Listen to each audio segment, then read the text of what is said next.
Hello. It's been a while, hasn't it? It's been a couple of weeks since I've managed to make a video. It's a bit better. And the main reason being I didn't have much to talk about because I simply don't read fast enough to have much to really talk about on Booktube without me feeling like I'm making content that doesn't really matter. So I decided to give it a couple of weeks, let myself have a bit of time to read and develop a few ideas before I make more videos. Now this is just simply going to be an update, kind of a reading wrap up and TBR for the upcoming month, but it's also going to be a discussion about how I'm reading and how I've managed to get my reading habits to improve. As well as the announcement of a new readathon. So, if you are a member of the Discord, you may notice that we've got a new readathon starting. It's supposed to start today. By the time you see this, actually, it will have started yesterday because this is the second time I've had to record this. The first time I tried to record this, my neighbours were making quite a lot of noise, so I wasn't really able to record. Unfortunately, it's now after 9 PM and this is the first chance I've had to really sit down and record, so by the time this is edited and uploaded, it's going to go up on the 2nd, which is annoying, but oh well, that's just the way things happen. But yeah, we started a readathon. It's a 6-month long readathon, and there is a series of prompts and a series of categories, and the idea is that you try and read books from all of the different prompts and categories. So I'll put up a graphic, and you should see that on your screen now. That graphic will show that there are down the side here, there should be 5 different symbols representing the different categories, and then there is a broad sort of theme along the top. And that theme is how we're deciding what the prompts are. And what you're supposed to do is to try to get, and do complete lines either side of the double space counts as one. So you don't have to do both of those prompts. You only have to do one of the two. You can do both if you wish, but the second one that you do will only count for half the points. So the idea is there's 50 squares here. And ideally, if you want to get the most points, you need to do one out of each pair for all of the different themes and all of the different categories, which should come to 25 books. And as we're doing this over 6 months, that means that we're basically doing 4 books per month with a single book left over for the 25th book. That should be reasonably doable for most people in order to get a reasonably high score. And if someone happens to read a hell of a lot more than that, you can only go up to 50 books, and every book after book 25 is only going to be worth half points. So someone who just powers through a ridiculous number of books is not going to get way more points. It doesn't mean that someone who just does nothing but read is automatically going to win, but it is a competition. So obviously the person who reads the most and reads the most varied and fills in the most prompts, they're likely to win, hopefully. That's the plan anyway. It's supposed to be a light-hearted competition. Hopefully it's fun. That's the main plan. Now if you want to take part in that, you can join the Discord, and there are rules written out there. You can see the graphic for the different prompts, and hopefully you have a bit of fun. Anyway, I want to discuss how my reading has been. Now, anyone who's been paying attention to this channel knows that I've been struggling with being part of Booktube because my reading speed is quite slow. My reading speed is less than 250 words a minute, which is the standard adult reading speed for someone who does not read regularly. Most adults can manage 300 words per minute. Most academic or particularly literary focused adults can push that up to around 350 words per minute, Occasionally some people can read a little faster than that. Someone who reads every single day might be able to read as fast as 400 words per minute if they're reading something that is not overly challenging and is fairly simplistic in its prose. If someone claims that they can reliably read more than 400 words per minute and do it with complex narratives, if they claim they can read sci-fi or epic fantasy or classical literature at 450 words per minute or something silly like that, they're lying to you. They can't. You can learn to speed read. You can read by scanning and things like that, and develop an ability to recall information through speed reading, which is something I've done before.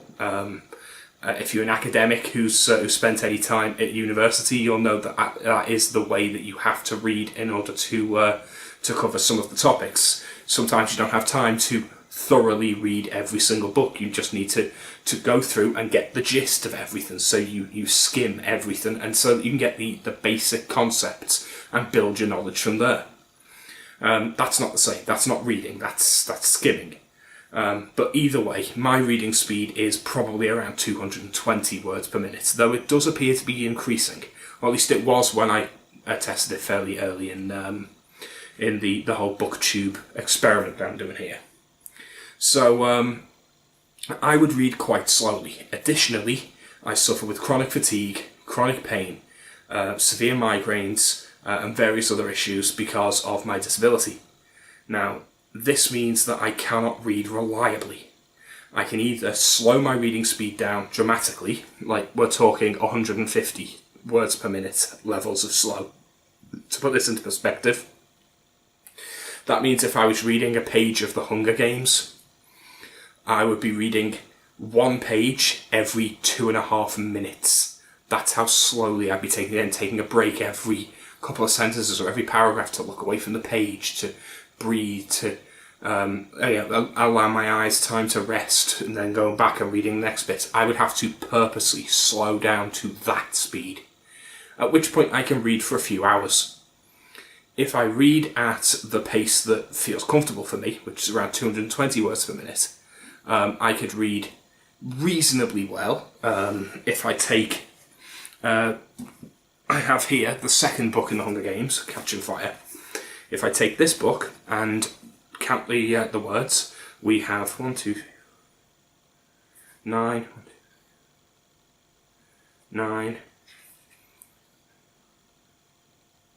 10. So we're looking at 9 to 10 words per line, average, and we're looking at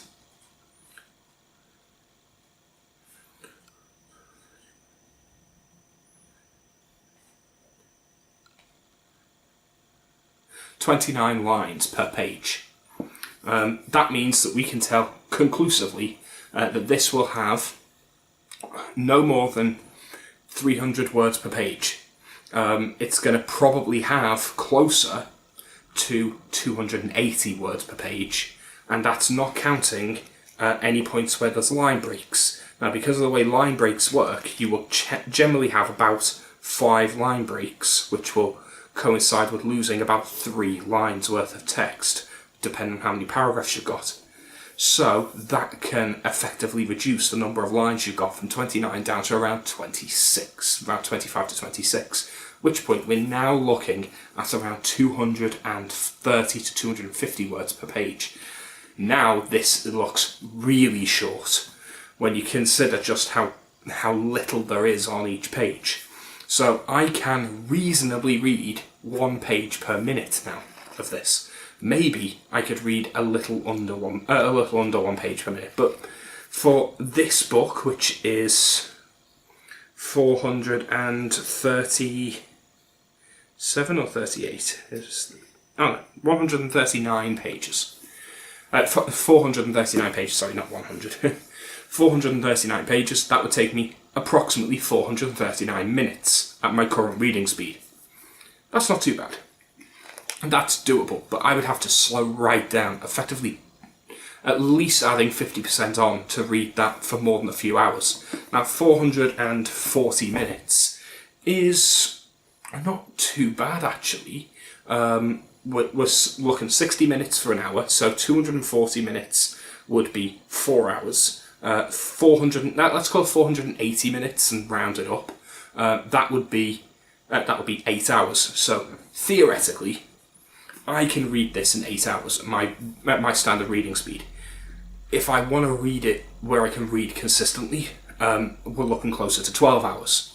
And that allows me to read for about 2 to 3 hours a day. That's what I've found. That's assuming I've got 2 to 3 hours a day to read. If I read at my normal reading speed, more than about half an hour to 45 minutes, and I start making myself ill. Now, I've managed to train myself over time, over the last month, by reading more and more, and as I'm slowly reading more and I'm taking breaks every 15 to 20 minutes doing something, then going back reading for another 20 minutes, I can now get it up to the point where at the beginning of the month I was reading for half an hour to an hour every other day, because anything more than that was a bit too straining for me.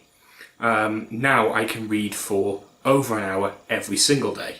My average reading time came out to 38 minutes a day for the entirety of May. Now if I can get that up even higher, now I'm reliably for the last week been reading over an hour a day. If I can get that up even higher, then I can take that and turn that into an hour, maybe an hour and a half a day at my normal reading speed, at which point this book now is no longer a 12-hour read that would take me 2 weeks. It's now an 8-hour read that will take me an hour and a half a day, so about 5 days, maybe 6. That's not too bad. Now, if I can get this up even higher, I could potentially turn this book into a 2 to 3 day read.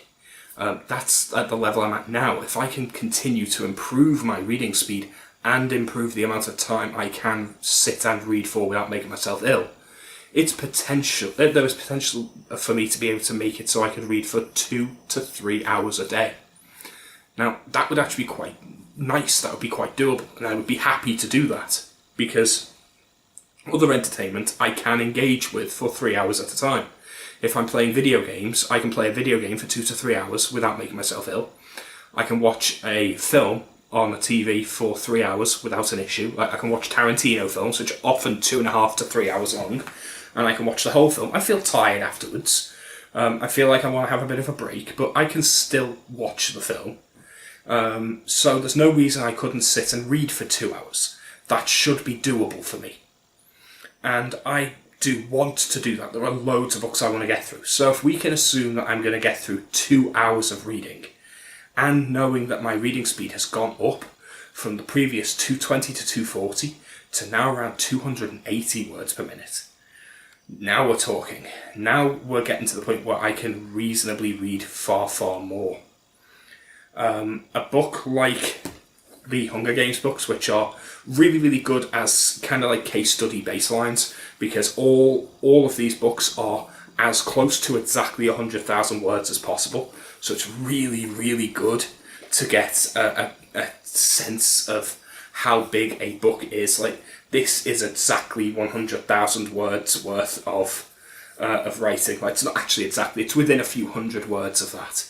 And all three of them are remarkably close. Like, Suzanne Collins was given a guide to keep her novels to within 100,000 words, and she kept all of them within a few hundred words of that limit. Like, they're all either 99,000 and something, or 101,000 and something, or 100,000 and something along those lines. They are within 2,000 words of 100,000. That's quite impressive. That's taking a guideline and taking it to the extreme, frankly. But yeah. Now, why am I explaining this? Because I think that for people watching my channel, they're probably interested to know what my reading journey is like. Because I've been struggling with reading on a level that I think a lot of people don't. And I think that a lot of people are going to watch this and they're going to feel at least a sense of connection to this. Because a lot of people struggle with reading, but a lot of people don't struggle to the same degree that I do. That said, most people don't have the freedom I have, because most people, whilst I describe my disabilities, I'm also on disability. I basically have all day to do nothing. Now I spend a lot of that time just getting myself the energy to get up and do basic stuff, like just getting up, getting a shower, getting dressed, getting down into the living room and the kitchen, doing the basic household chores. That really takes it out of me. Like, that is a full day's work for me. Whereas for everyone else, it's an hour or so of mindless activity that you do on the side that you barely think about. When you've got the level of fatigue and pain and the muscle wastage and the brittle bones that I've got from my medical issues, basic household things take a lot more energy. So everything is an order of magnitude more difficult for me to pull off. Like, washing the dishes is like climbing a fucking mountain for me. It really does take so much energy for me to do even the most basic of things. So I would say that I spend more than half my day just doing the basic things to keep me alive. But that still leaves me with at least a few hours to do other stuff. And I think that other people can use the same techniques I'm using, the stop and start, the purposeful slow reading technique, to train their brain into reading more. And I think it's a good tactic. It's worked for me so far. And it's worked for me to such a degree now that I can quite happily say that I managed to finish Promise of Blood in 3 weeks. This was the buddy read for the last month, and I've read the whole thing, which is the first time I think I've actually finished the bloody buddy read book during that month. Actually, technically I didn't. I finished it on the 1st, but close enough. Because I finished it this morning. I read the last chapter in the epilogue this morning, and it's now the 1st of June. So technically I didn't finish it in May, but honestly, who's going to quibble over 8 hours? Anyway, that was a fantastic feeling. It was great actually being able to do that. I have a few books that I'm currently reading and a few books that I want to talk about. Now, Promise of Blood has been received really, really well. This book is popular on the Discord. The community that I'm a part of is loving this book, and I'm really, really glad, because so am I. Like, I will be reviewing this in time. I want to give it a couple of months to sit with me before I put my official review down. But it is a really, really fun book, and one that I'm highly going to recommend. Before that, of course, I do have a review for Leviathan Wakes coming. This review would have gone up already if it wasn't for the fact that I said in my last review that each time I put up a review, I want to be giving a book away. The Dark Matter review, which I'll link below, people didn't respond to that saying they wanted a book. And I'm wondering whether or not people are watching it going, okay, that's a fine review. Yeah, nice idea, giving away a book, but I don't need it. I either already own it, or I can buy my own book, or I can get it from the library. I don't need a free book. That's fine. It's fine. Yeah, give it to someone else. I'm sure there's loads of people doing that, because I've only had 3 people inquire. And that feels like a really, really small amount to do a giveaway. It's like, do I pull a name out of a hat when there's only 3 names? I mean, I could. You've got a really, really high chance of winning if I do that. But I'm wondering whether or not that's just a little too low. Whether I want to wait a little bit before I start giving stuff away. So I'm going to put this up, and I'm going to let people can comment and let me know what they think. Should I just move on and do the next review and just pull a name out of the hat from only 3 names? Or do you want to take advantage of the fact that there's only 3 names and add yourself to the list? Like, if you're watching this now and you go and comment on that video or send me a PM, saying you're interested in dark matter, you realise you have a 25% chance of winning the book for free. That's a really, really high chance. Like, that is probably the best. That's a 1 in 4. Like, and you don't have to pay for entry. It's not like this is a lottery or something. This is just a competition. Like, you either win or you didn't win. There's no price for entry. So what kind of odds could you get there? Like, find me a casino with those odds. I'd love that. So yeah. So Leviathan Wakes, another one that the Discord has enjoyed, though not quite as much as Promise of Blood, which has really taken off. That's been very, very popular.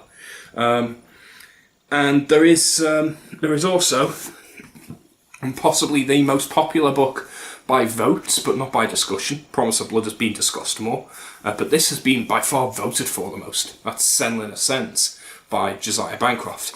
This was the buddy read for April, I believe. And yeah, I've read that. I've read all 3 of these books, and I thoroughly enjoyed all of them. But those 3 I'm mentioning specifically because they form the basis for what should be my next TBR. Because for the buddy read for June, we decided we were going to do something a little different. Rather than nominating books as we usually do and voting for the top 2, we instead decided to nominate sequels to series that we'd already started on the Discord, so that we're actually finishing things as a community. So as a community, we've got a basis. We've got like an excessive detail literary canon, if that makes sense. These are the books that the Discord as a whole has read. So the idea was we pick a few franchises, a few series that we're really gelling with, that people are really enjoying, and we see which ones people want to continue with. And winning was Senlin Ascends. So we have The Arm of the Sphinx, the second book in the Books of the Babel series. Books of Babel, yeah? Yeah, Books of Babel. So this is the new buddy read. And I'm very excited to get to this. Senlin Ascends was a 5-star read for me. So this is top of my watch list, as it were, for things that I'm excited to get to. But we always have 2 books for our buddy read. So what else won? Well, as is tradition with the excessive detail polls, second place was a goddamn tie. Because I swear, we have ties more often than is reasonable statistically. It's so unlikely. I'm sure that someone out there does it on purpose. They wait until the last minute and then vote for something, knowing that we have a specific policy, and that is, if there is a tie and 3 books are voted for, then we'll just put all 3 up. So in joint second place, we have, and there's a reason I picked those 3 books, we have the second Expanse book, which is Caliban's War. So this one is going to be read, and also the Crimson Campaign, which is the continuation of the Powder Mage trilogy and Promise of Blood, which I've literally just finished. So I could go straight into this now and continue on with that story, but I'm not going to. I'm going to take a bit of a break from that. I don't know which one of those I want to go into next. But one of the problems that I've got, and it's something that the Discord has criticised me a little bit on, is that I have a tendency to jump from book to book a lot. I'm quite a mood reader, and I have a lot of books on the go at all times. Now, there are a few buddy read books that I started and never finished. Ooh. Here are 2 of them. Warbreaker by Brandon Sanderson, which I am halfway through, and really should finish. I'm really enjoying it. This is one of the best books I've read in a long while, and so far this is the best Sanderson I've read. Now admittedly, it's only the second Sanderson I've read, but I am loving this so much more than The Way of Kings. The Way of Kings was fine. I have a lot to say on that book, but I don't rate it as highly as so many people do. People treat it like it's a 5-star read. It's really not for me. Like, It is flawed in so many ways. But Warbreaker, on the other hand, I'm enjoying much more. Another one that I was reading along with Andrew's book reviews, he finished it. I didn't. I only got about a third of the way in. And that is Empire of Silence. Again, this was a book I was really enjoying, but I got sidetracked. I wanted to read Warbreaker because people were talking about it and I wanted to know what they were talking about. So I picked up Warbreaker, and then I didn't finish them, either of them, by the end of the month. And the new buddy read started, and everyone was really excited to start Powder Mage. So I went, you know what, I'm going to start Powder Mage on the first opportunity I get. I'm going to start Powder Mage. So I think like the 8th of the month, I started Powder Mage with Promise of Blood, and I was flitting between the three for a while. But I quickly realised that if I was going to finish any of them, I needed to give them my full attention. So, with Powder Mage being the current buddy read and the one that people were actively talking about, that's the one I decided to focus on. So that's what I did. I read just that one book, and I left Empire of Silence and I left Warbreaker kind of by the sidelines for a bit. There are 2 more books that are still listed on my Goodreads as currently reading. Those are Axiom's End by Lindsay Ellis. This book, I'm halfway through, and I did my big stream where I discussed Lindsay Ellis and her book, and I read it live, and that was fun. I didn't finish. I got to a certain point, and I just there was a few little dog whistles that just put me off, and I put the book down and never came back to it. I have, however, now bought the audiobook for this, because I thought, whilst I can only read for a set amount of time, I can listen for a lot longer, because eye strain is the primary cause for my migraines. That's one of the problems I have. A lot of the TV that I watch, you'll hear it a lot that I talk about documentaries. A lot of the TV I watch is I put documentaries or lectures on some of the streaming services. I subscribe to a few of them, the documentary or lecture streaming services, and I'll put them on, and I'll leave them on, and I will lie down, eyes closed, not looking at the TV. And I will listen to them. I'll even play them on my phone and just leave the phone on the bedside table or something, and I'll leave them playing whilst I'm lying in bed, because I can absorb academic material quite comfortably in radio-like formats. I've always been able to do that. It's how I often like to read non-fiction, which I still do that on a regular basis. Like, I don't count my non-fiction books in my reading, which is why you never see them. I own very few of them in physical paper, because I tend to prefer either documentaries or audiobooks for non-fiction. So yeah, I could try again with fiction in audiobook form, and I think doing that would be nice. I'm going to try it with Axiom's End, because with it being more contemporary as a setting, I think that it's one of the few books that could work for me, that I could actually absorb that way. The other book, this is one that has been on my currently reading quite erroneously since November. I put it down in November and have not picked it back up since. So it has been sitting there now,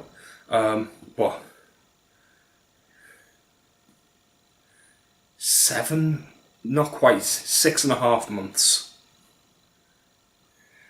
That's not currently reading, is it? Like, if you've put it down and haven't picked it up in over 6 months, that is a DNF.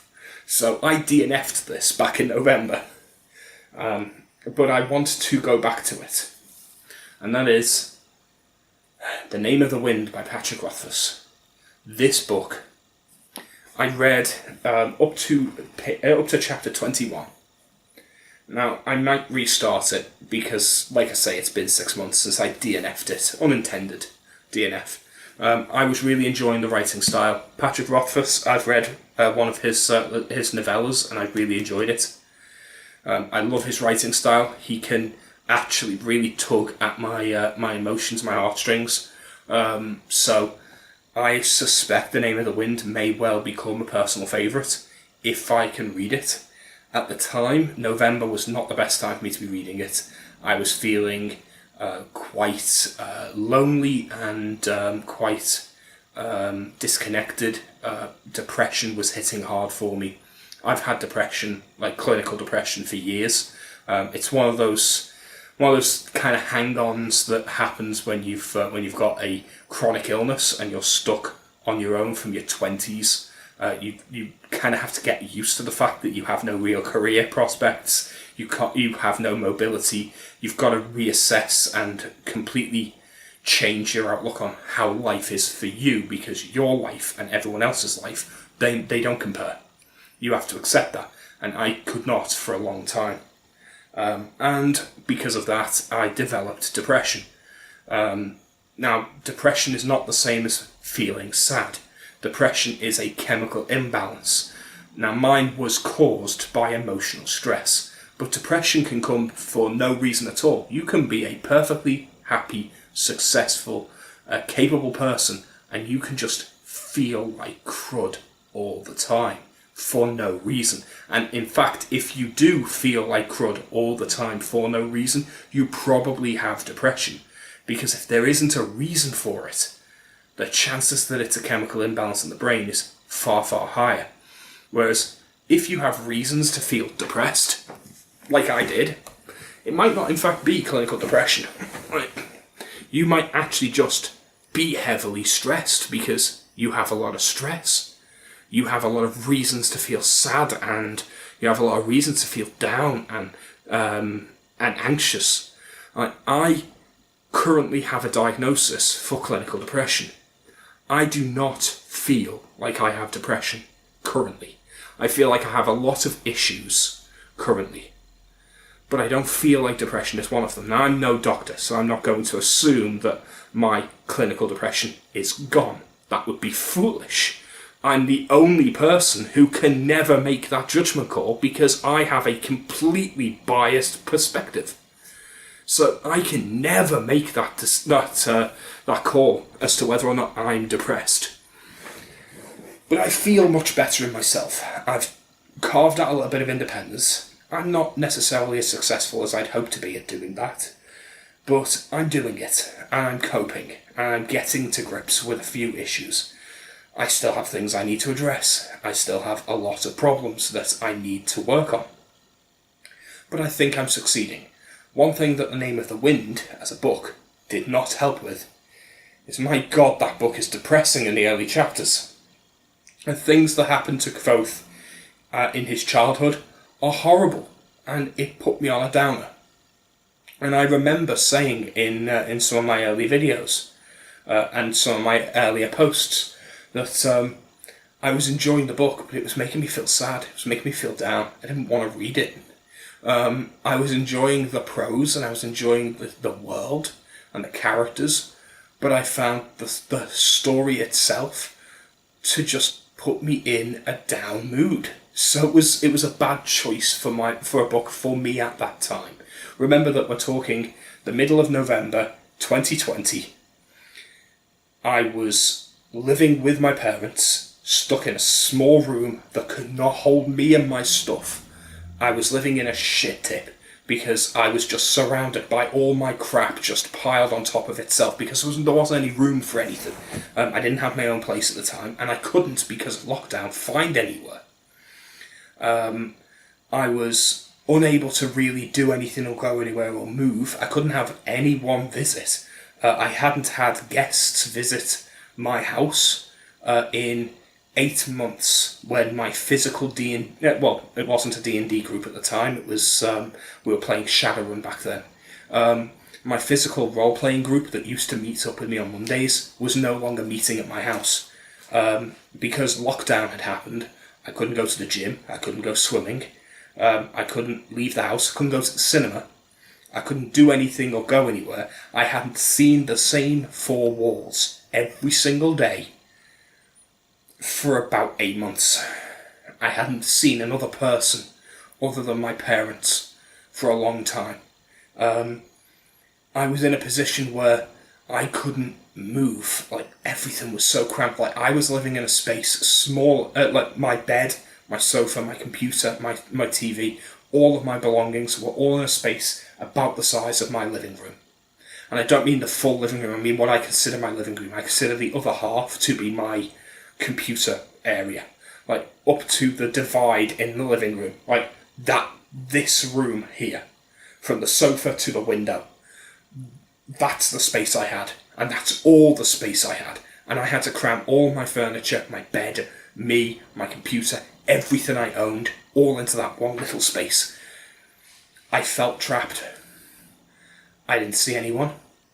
I didn't speak to anyone. There were entire days where I didn't talk to a single soul, except online. I now call people on the phone and talk to people regularly. I talk to my parents more now than I did when I lived with them. Because we lived so close to each other, and I'm in my 30s. When you live with your parents in your 30s, especially when you're forced to because of lockdown, you want to wring their fucking neck and they want to do the same to you. It was not a good situation to be in. On top of that, by November, my sister had moved. She'd gone back to China. Now, admittedly, she could not have been happy. During the initial lockdown, up until the summer, she was trapped in the same house in a tiny box room, which was being used for storage. There was enough room for her to squeeze past the storage boxes and furniture to a single bed, sleep on that single bed, in what was basically a DOS house. For her, it was a DOS house. There was not enough room to do anything. There was no entertainment. She had her laptop with her, and that was it.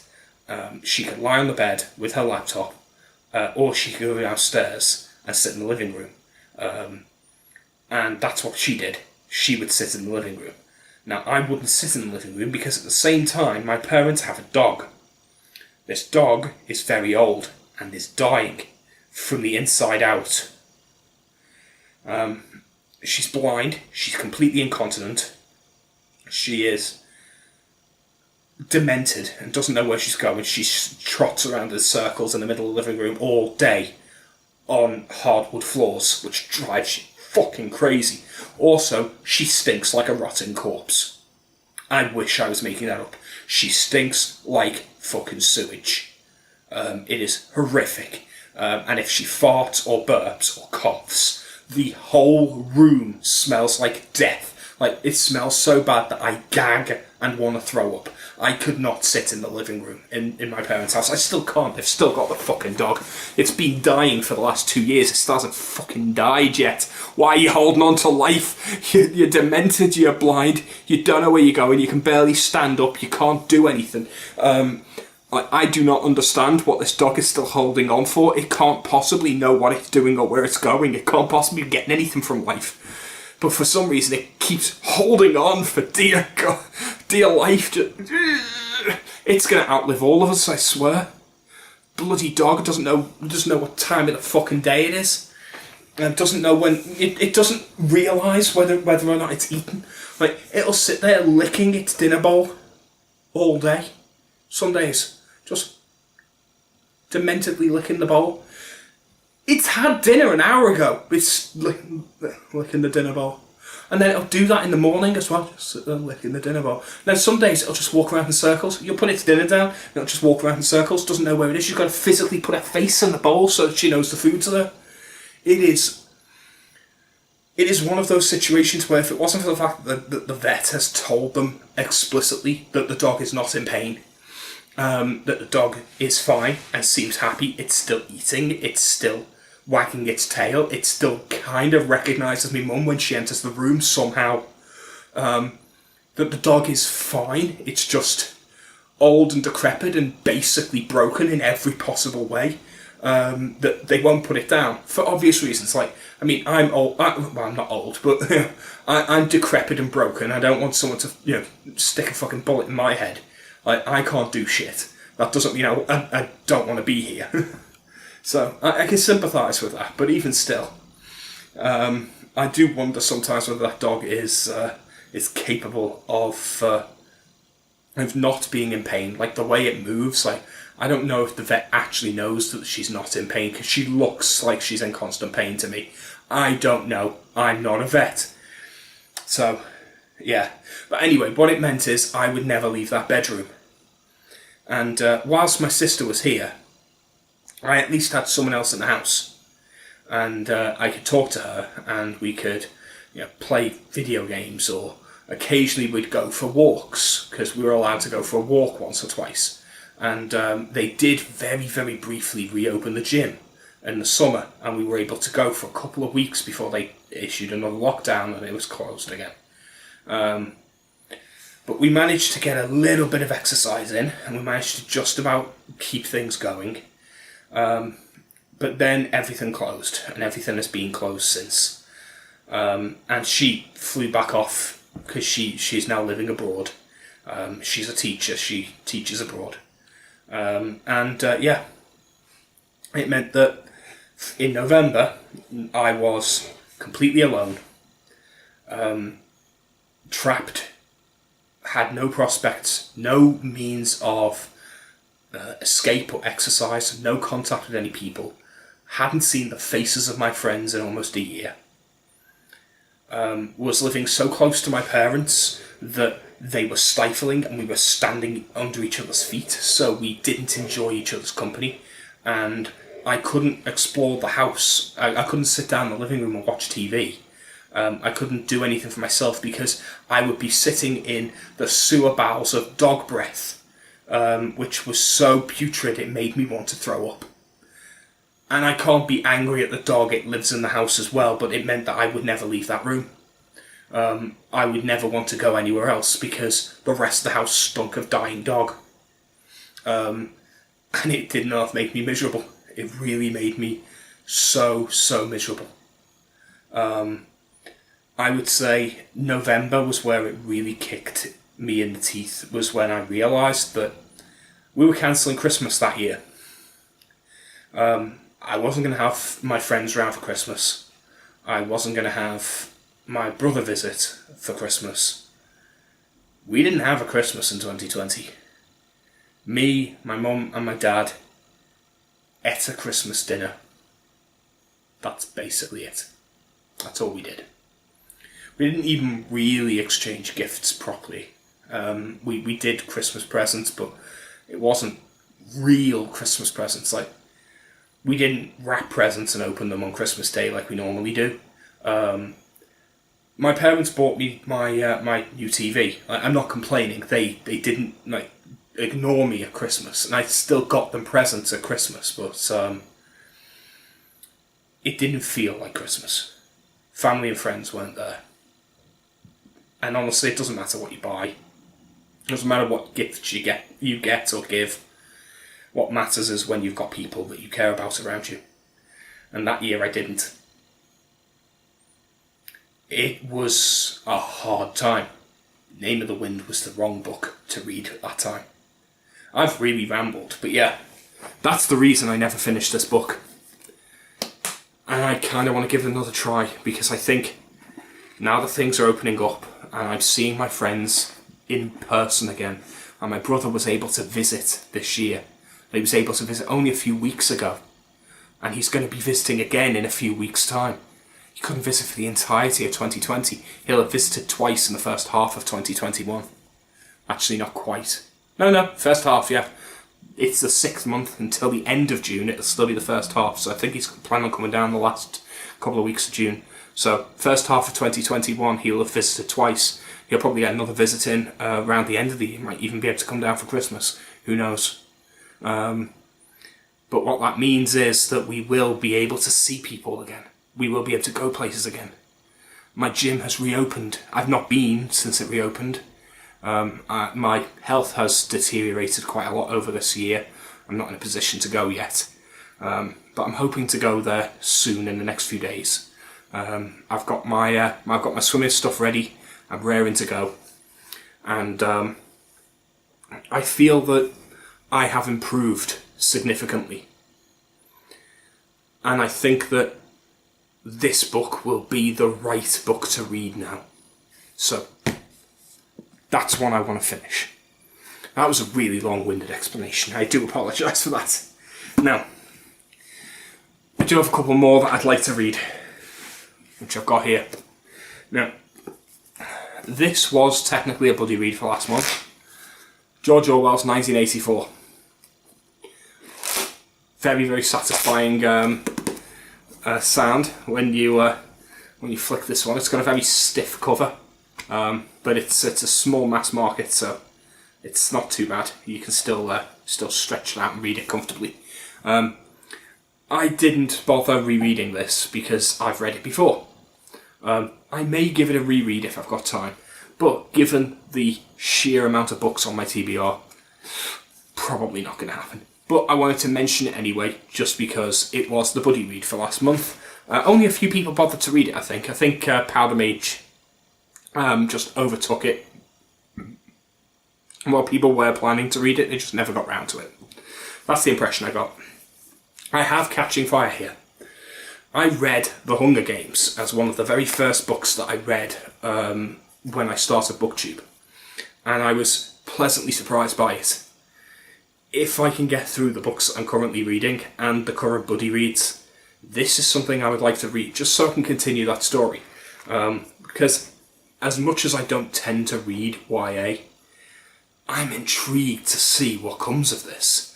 It was actually a surprisingly good story. I was taken in by it. I want to know what happens. I've not seen the films. I know the first film was received well, but I saw a couple of clips of the action scenes and it's shaky cam all the way through, so I immediately refused to watch it because fuck shaky cam. The book, however, was really good, so I want to see where this goes. Like, this could be the YA book to this could be the YA series to change my mind on YA. Like, Hunger Games has already been in my top 10. It probably won't stay there, admittedly. It only got in at number 10, and more books have since been read, and more of them have entered that rarefied atmosphere. There is one last book that I would like to get to. Unlikely that I'm going to get to it this month, given how much I'm reading currently. But Shadow of the Conqueror. This is a book that I have had on my shelf since I started Booktube. It was kind of the book that got me interested in starting Booktube. It was one of the first books I bought. And I bought it based on Shad M. Brooks and his YouTube channel, and the discussion about what the book was about, what he intended to do, but realising that he was writing this as his response to fantasy, I felt I wanted to read a couple of other fantasies. I felt I wanted to have at least a basic understanding of the fantasy genre before going into his book, because I get the impression that he was making this as a response to fantasy, doing things that most fantasy books don't do. That's what I felt he was going for. That's the impression I got. I don't know if that's what he intended, but that's how it feels. So I'm going to try to squeeze this one in, but this is the last book on my TBR. That does mean that I have quite the TBR for June. For June, I have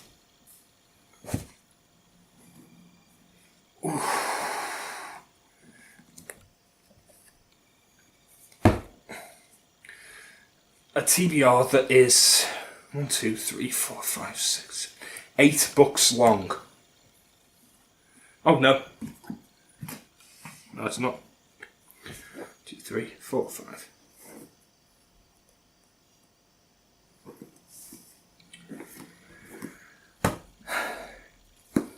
Nine books long.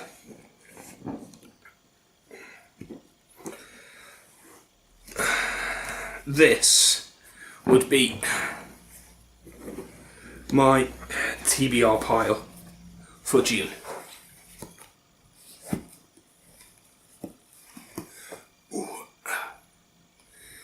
That's a lot of books. That's a hell of a lot of books. I do not expect to be able to read this many books in June. 9 books in 1 month is pushing it. That would be 2 a week with 1 left over. Means I need to be reading an average of 1 book every 4 days. However, when you consider that I'm already halfway through 3 of them. That knocks it down to not quite 9, it's now 7.5 books basically. So now I need to read 1 book every, it's still going to be 1 book every 4 days, isn't it? 7.5 books. Yeah, 1 book every 4 days, rather than what would have been 1 book every, 3 days? It's a little bit longer. 4 days to read an entire book. 4 days. That means that I can take each book and I can just look at the page count, divide it by 4 and go, that's ideally what I need to be reading per day in order to get through this book in the amount of time. So if I take, for example, Arm of the Sphinx, which is 398 pages, I would need to be reading 100 pages a day to get through this in 4 days. That's doable. It's one of the smaller books though. If I take Caliban's War, which is 595 pages, so almost 600 pages, I need to be reading 150 pages a day to get through this in 4 days. Not impossible. Not impossible. Name of the Wind is probably the longest book in this pile, at 661 pages long. To read that in 4 days, I'm looking at 150 plus 165 pages a day. That's not impossible. I know plenty of booktubers who read 100 pages a day. I know plenty that do that. It is possible for me to read all of this. Now, remember that I'm going to be reading Axiom's End on audiobook. So that takes one of the books away a little. It's one that's already... It takes half a book away.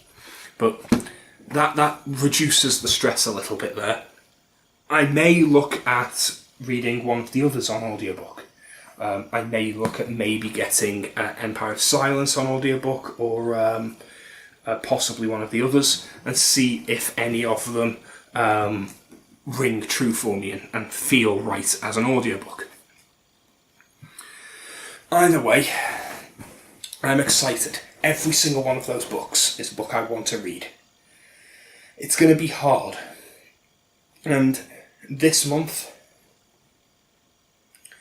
I think I can pull something out. I don't expect to succeed. This TBR is not going to be complete.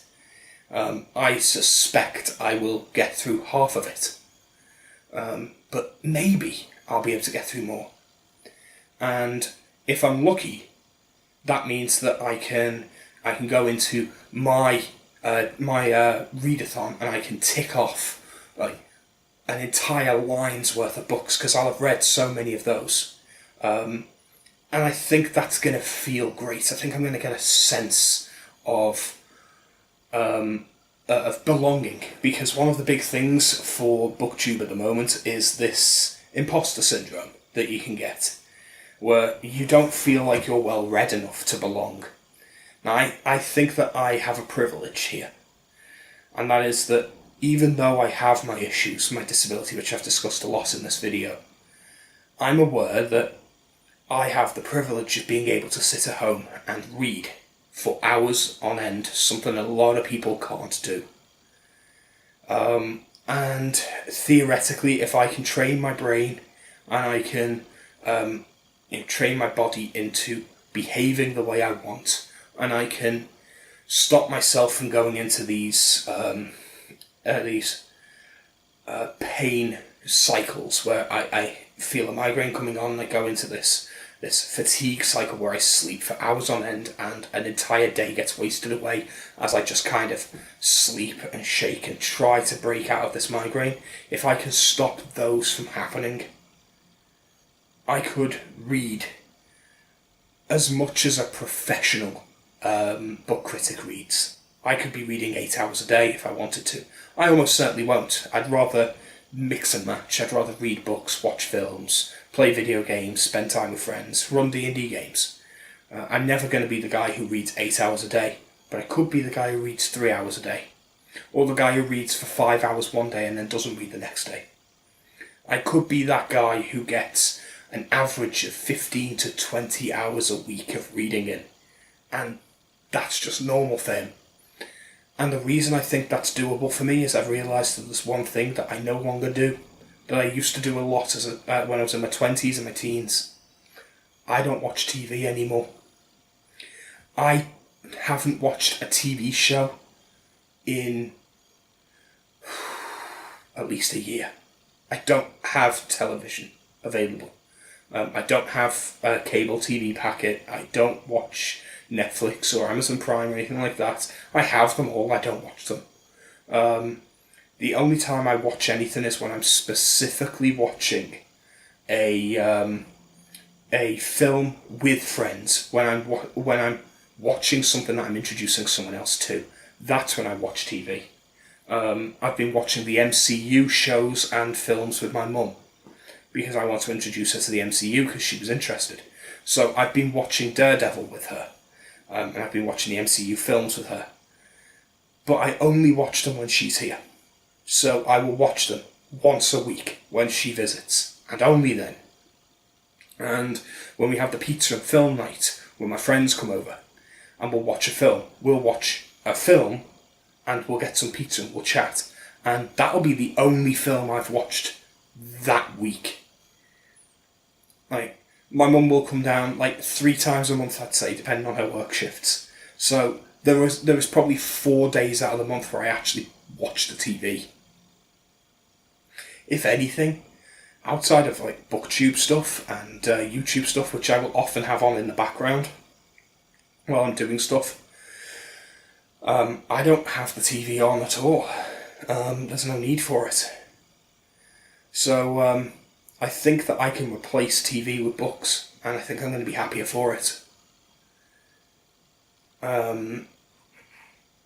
I should have plenty of time. I don't play video games to the same degree as I used to. I don't watch TV at all now.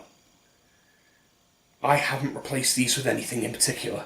All I've done is wallowed and slept and allowed my fatigue and my pain to take over. I can go back. 3 years ago, I was earning platinum trophies on PlayStation and playing for 3 hours a day almost every day, and I still had time to run my Shadowrun games and to watch Game of Thrones and Breaking Bad and all of that. I wasn't reading back then, but I was doing my hobbies. I don't do those hobbies to anything close to the same degree as I used to. So if I've pulled back on all of those hobbies, what am I filling the time with? Nothing. I'm sleeping more, and I'm lying down, and I'm just kind of wallowing in pain, and I need to break out of the habit. Reading is going to stop me from being... it's going to stop me from lying under my pain and allowing my pain to define me. So that's why I've set such an extreme TBR. That's why I'm planning to read so many books. And I hope this has been an interesting video. I hope that you've enjoyed listening to me, and I'll be back with some other videos fairly soon. But I'm going to try and get some more reading in tonight. It is almost 20 past 10. We've been doing this for almost an hour now. So I'm going to set this to render. I'm going to do some basic editing, set it to render, and have an hour before midnight where I can... insect bite. where I can sit and read. And I'm going to enjoy that, I think. I've already read for a little over an hour today, because I read in the morning and I finished off Promise of Blood. I'm going to read a little bit more, and I'm going to try and get to that 2 hours. And tomorrow I'm going to do the same thing, and I'm going to see how long I can keep this going. So wish me luck, and I'll see you next time. Thanks, Booktube. It's been great chatting. Nice to be back.